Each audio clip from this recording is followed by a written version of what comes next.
Dragon Ball Super episode 119 is now officially in the history books as we make our way towards Dragon Ball Super episode 120, as once again Universe 7 has their backs up against the wall as they battle against a newly formed fighter from Universe number 3. And joining me here today to discuss our thoughts and predictions is Bubbles from Popo's bedroom, as we encourage you guys to watch through the entire video and sharing your thoughts and your predictions for the upcoming episode for Dragon Ball Super episode 120 down the comment section below on whether or not you guys agree or disagree with how far Universe 3 is going to go, the effectiveness of the Universe 3 robots, and of course their influence on the Tournament of Power itself. And again, if you guys are new to this channel, don't forget to go on ahead and punch that subscribe button alongside enabling all notifications by clicking that bell icon. That way you guys can be notified whenever a brand new Dragon Ball video is posted onto this channel in connection to Dragon Ball news, information, updates, spoilers, and discussions. Hashtag Dragon Ball Squad. Bubbles, welcome back onto the channel. Universe 3 is going to be the main focus here today, as it is very surprising to all of us, I think, collectively, that Universe number 3 has managed to last this long in the Tournament of Power, considering that we've seen the effectiveness of Universe number 7, and we already know that Universe number 7 is going to survive against Universe number 3. But what I wanted to ask you here today is, what are your overall thoughts on this newly formed Megazord? What are your overall thoughts as to how effective he's going to be against Gohan? Because it looks like Gohan is struggling against this warrior, and I don't think that this Megazord is going to be Vegito, Merge Zamasu, Kefla type level of power when it comes down to having a fused body. But I do think that they're going to push Goku and Vegeta far enough in using Super Saiyan Blue. So essentially enough, what I wanted to ask you is, what are your overall thoughts on this Megazord? How strong is he going to be? How effective is he going to be in the tournament? And essentially enough, what are your overall expectations as we go into Dragon Ball Super episode 120? The first thing I thought of when I saw the preview, which actually excited me, was that the Universe 3 robots did fuse, which is something that, you know, we've all been calling since the beginning when we found out Universe 3 was going to be predominantly robots as their members. Right. And so definitely, like, to have seen that thrown in there, that everybody was asking for that and wanting to have seen this Megazord kind of character going on. I think that that's really interesting that we're finally getting that, because, you know, we've been waiting for this since the beginning of the tournament to get to see the fusion of these characters. So now, the same thing we brought up with previous fusion videos and like thinking the other characters for fusion would be that, you know, essentially if this character gets wrung out, Universe 3 is down, what was it, 3 fighters? They would be down to essentially just Pepperoni, because he's the one controlling all of them. I mean, for the most part. Yeah, because the character that fused, it was 3 different yes, robots. It was 3 different robots, yeah. So if they get that one out, that's not just 2 like a classic fusion, that's 3 robots, unless if they have a way that they like detach themselves, I guess. Right, if right. They were to get knocked out.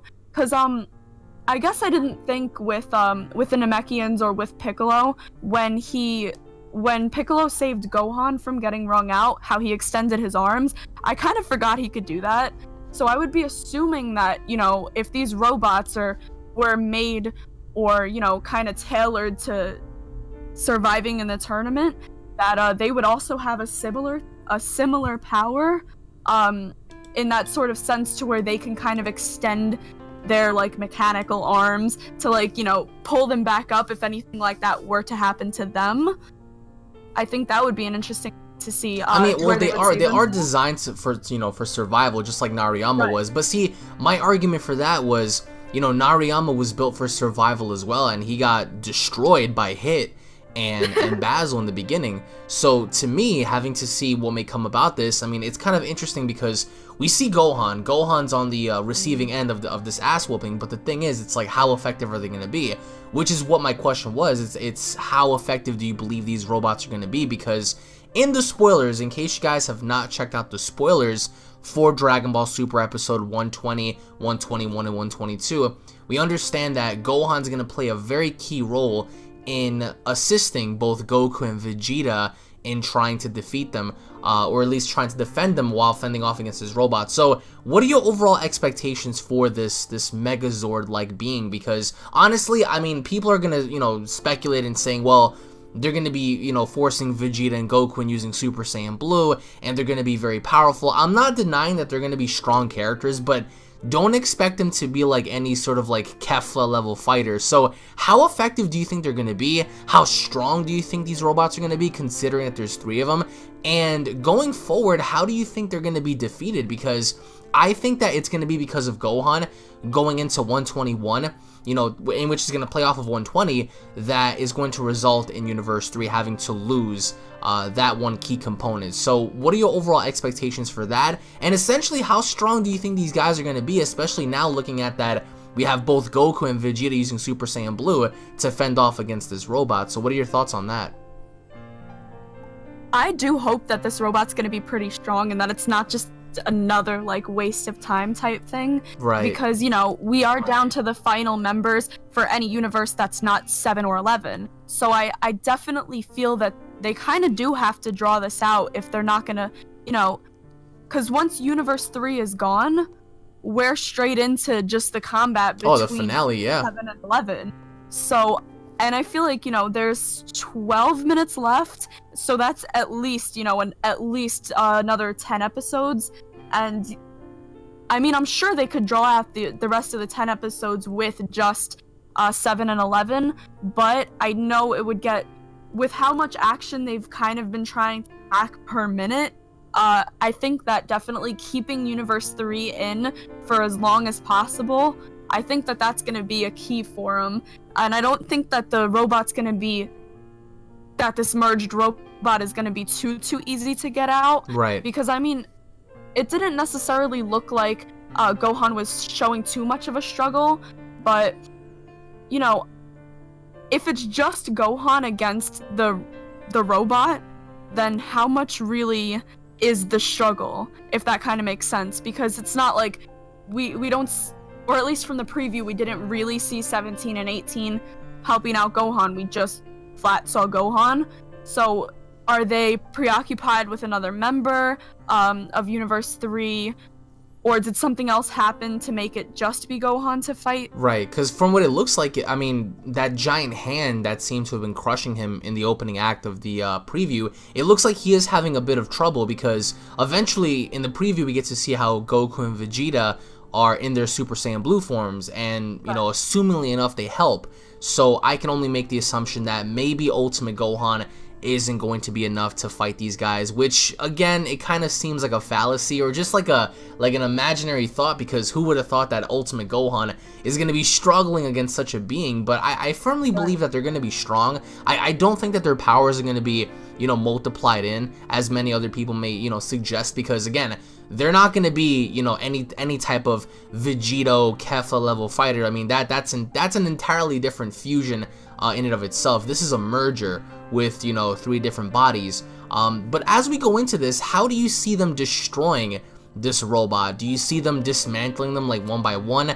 Do you see them targeting Pepperoni? Because Pepperoni seems to be the one controlling most of the fighters, so maybe if something were to be done to him, it'll be a direct result in having to ring everybody else out. How do you see these robots being destroyed, if anything? Because, I mean, as you just said, Universe 3 is bound to get destroyed. I mean, they're not going to last very long, and it really sucks to say that, because a lot of these characters, I think, in my opinion, were either heavily underutilized or just complete fodder in this tournament.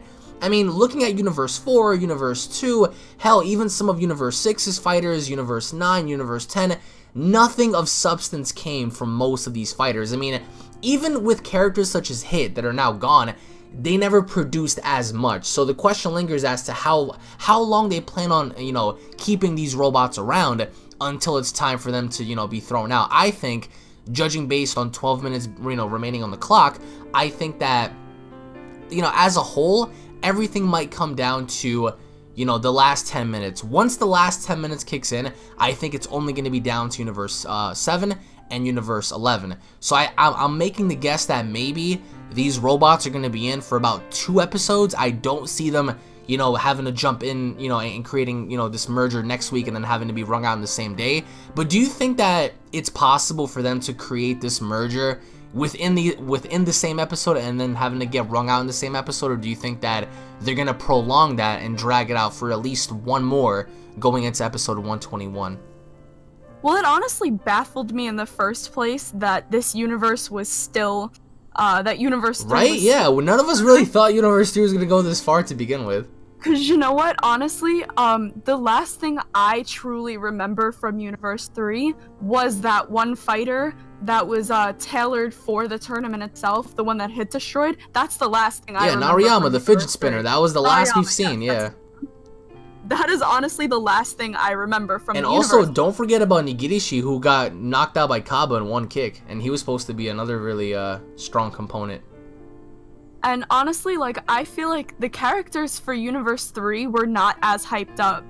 So just to know that this universe is still in the tournament, how did characters like this, you know, fly under the radar? Right. So I think, you know, obviously that would either mean that they held their own enough to have been able to last this long, or, you know, they just kind of were just there and not utilized. Pepperoni? Is that's the mastermind's name? That's the leader of the one of the head honchos of that controls most of the robots. Okay. I definitely think from the way I see it is, you know, robots have to have a controller in my mind. Right. Especially the kind of robots that they are, because they're not androids, they're robots. And essentially what I was thinking was the same as, you know, a puppet master and the puppets. You can't do much with puppets without a puppeteer. So I kind of feel like if they get Pepperoni out, or Pepperoni, what's his name? Pepperoni, yeah. Pepperoni. Okay, if they get him out, I definitely feel that, you know, the other three are gonna be quite useless, because, you know, I'm sure they can have some access on their own, but they probably won't be as powerful without having that mastermind or controlling force behind them. So I think that if they target the one rather than the merge, that it's gonna be, you know, more effective to get them out.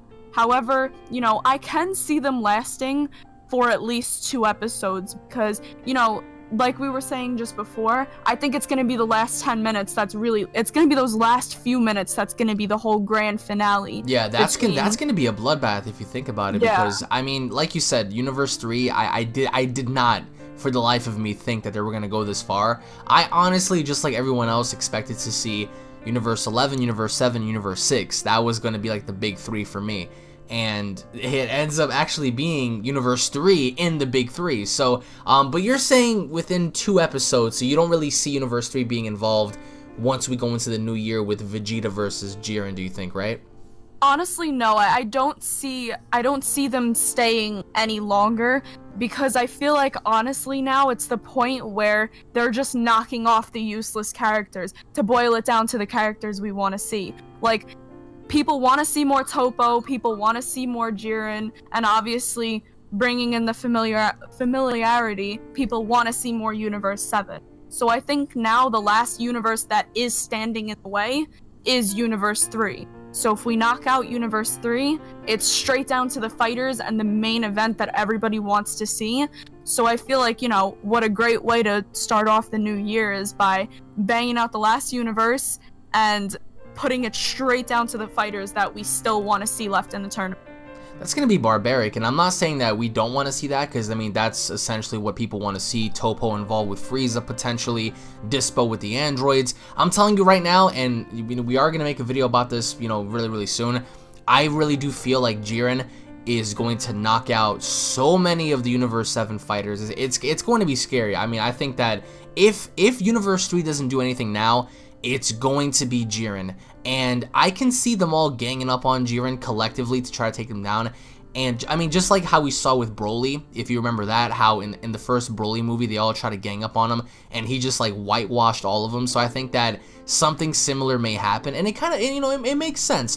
But the overall execution's terrible. But I also wanted to ask you, how do you feel about Goku using Super Saiyan Blue in the upcoming episode again? Considering how tired he's supposed to be, considering that, you know, basically he's on like his final, you know, two legs here standing trying to compete here. Like, do you agree or disagree with the concept of him using Super Saiyan Blue instead of just recovering for the big fight that's to come?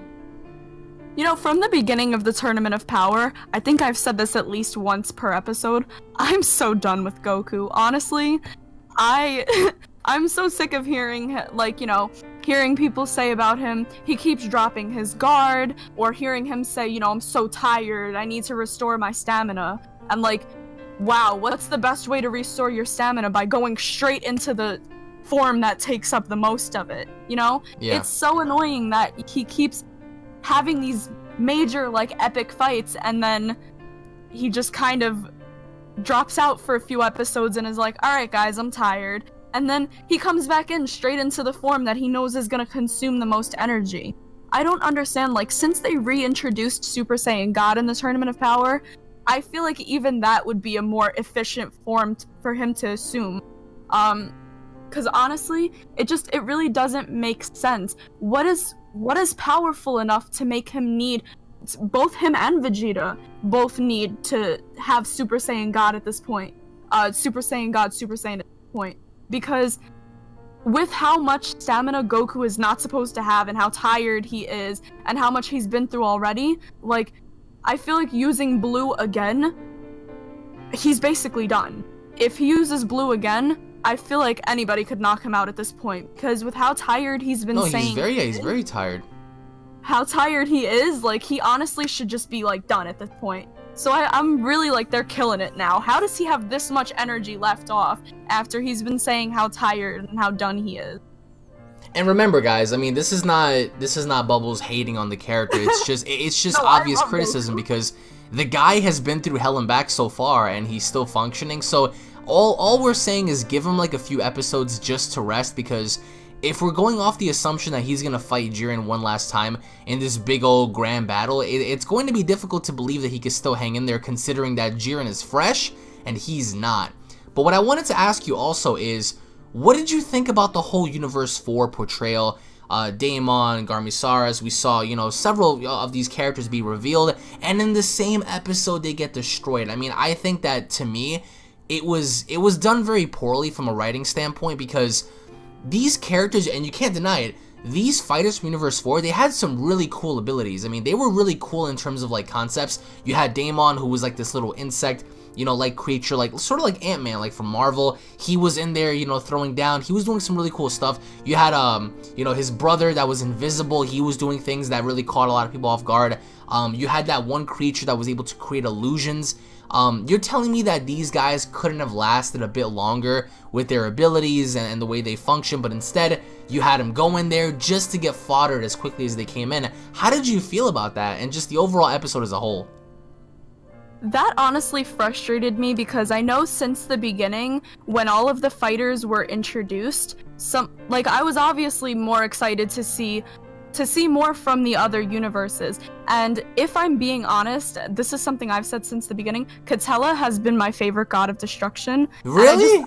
Yeah, honestly. Get out of here. Oh, hell no. You just made so mortal adorable. enemies with me. Mortal enemies for sure. I just made a million enemies by saying that. But ever since they initially introduced the gods, my favorite has been Katella. So I personally Do you care to share why? I don't know. Cause you know what? I enjoyed the idea of Tom and Jerry. Tom and Jerry was my favorite. Okay, I see your point now.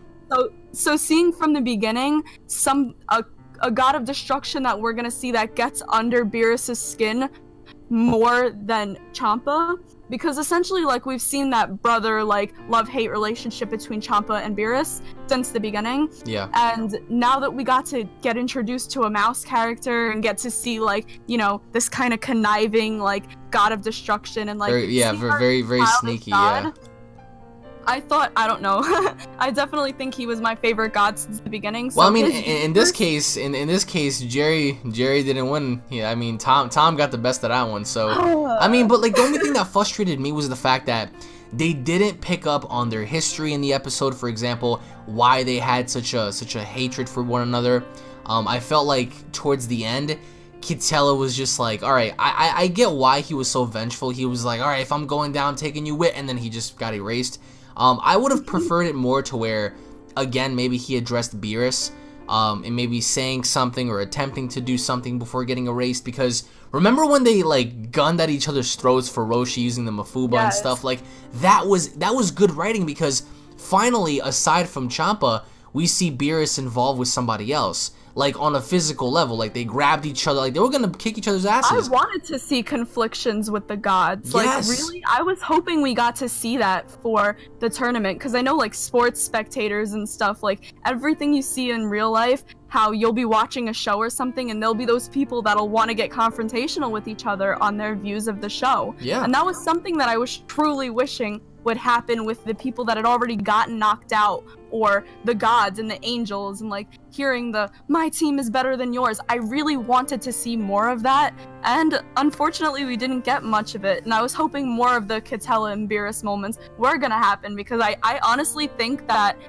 made the whole like getting the characters to view the tournament, that made it so much better. The interaction of the viewers in the show definitely made it so much better, and that was something I was looking forward to seeing again, and I was hoping we would have gotten to see it in this episode. Like I wanted Kitella so bad to go over to Beerus and like try to grab him or something, and it didn't happen, and I was so disappointed. Well, now that we think about it, and now that we're begging the question, do you think Mosco's going to be more involved in next week's episode in trying to either encourage his fighters or whatnot? Because Moscow, being the robot that he is, he's not more or less like the vocal type, but do you see him being involved in some way, shape, or form with trying to govern the way his fighters are going to be operational? Or like, do you see him being involved? Because it sucks on the idea that some of the only gods that have been vocal have been Beerus, Champa, Kitella, and I don't really think, I think that's basically it. I mean, I don't recall, I mean, maybe Ramush when he was there, when he was screaming, but everybody else has just been very bland, or they haven't really said much. And I mean, my favorite gods are Beerus and Vermouth. Vermouth's one of them, and he's been vocal here and there. But do you see Moscow more or less involved, or like do you see him just, you know, being on the sidelines and not saying anything at all? Well, you know, I definitely feel like, you know, the gods chose their members for a specific reason. So I feel like, you know, for example, Vermouth, his relationship with Jiren, he didn't need words for that, other than, you know, when we got to see the parts where he was like kind of in Jiren's conscience. Yeah. And, you know, Kitella and Beerus and Champa, we already saw were like rowdy, like kind of rowdy characters, you know? So getting to see them be like yelling at their members and stuff, that was enjoyable. But we also got to see Heli, or Jerez, whatever we're calling Universe 2 God. Right. She was very proud of her members, of her fighters. And I think that, you know, for Moscow, he was clearly proud enough in his warriors to have chosen them, and he also, since the beginning, since his introduction, seemed like the kind of like man of few words, kind of like God, that, you know, obviously he's been speaking through his angel predominantly, that, you know, so honestly I feel like if they wrote in him talking a lot, they might as well have just written in the angel talking a lot, because that's how he's been speaking. But I think moving forward, I think he's gonna stay a quiet god. I don't feel that he's going to be rooting on his team too much, because I feel like he knows it's kind of those things that you have pride enough to have chosen these people so they know how you feel about them, kind of thing, is what I almost feel like he's like, to where he doesn't need to say anything, or, you know, rather he won't say anything because he doesn't feel like his members need that encouragement, because it's also to the point where his universe, regardless, is one of the last ones standing. So I think it's that sense of pride in your universe now at this point, that you don't have to sit there and yell at your fighters, because you know that at this point it's a 1/3 chance of winning, and, you know, it's just having pride in your universe and knowing that they're going to do a good job. And I kind of feel like that's how he's going to feel moving forward for the next episodes while his fighters are still in the ring. Hopefully it's going to be portrayed well, because again, they're not going to win. Anybody out there who believes that they're going to win is just, man, they're duping themselves. Like, I'm sure we'll see side comments from him, like little like commentary on the battles, because that's something that I noticed as well, is that for the other universes, is that a lot of the gods and the angels gave a little bit of side comments for for certain moves that their fighters would give. Yes. So I feel like we'll at least see that, but I don't think he'll have much interaction with his actual fighters, like yelling down to them or anything. It's going to be a very interesting episode because it just seems more like a Gohan-centric episode. And as the week goes on by, we are going to learn more information about, you know, upcoming episodes like episode 121, 122, 123. But post your comments down below, guys. What are your overall thoughts and expectations for this episode? Are you guys hyped to see Gohan and Goku and Vegeta involved? What are your overall thoughts on this fused Megazord-like being? And how far do you guys think Universe 3 is going to go? Post your comments down below, guys. Thank you all so much for watching. Also, don't forget to hit that subscribe button, guys. Leave a like down below. Subscribe to Popo's Bedroom, aka Bubbles' channel. I will leave a link to that down below. Thank you all so much for watching, and thank you so much, Bubbles, for joining me. And we'll be seeing you all down in the comment section below. Have a great day, everybody. Peace.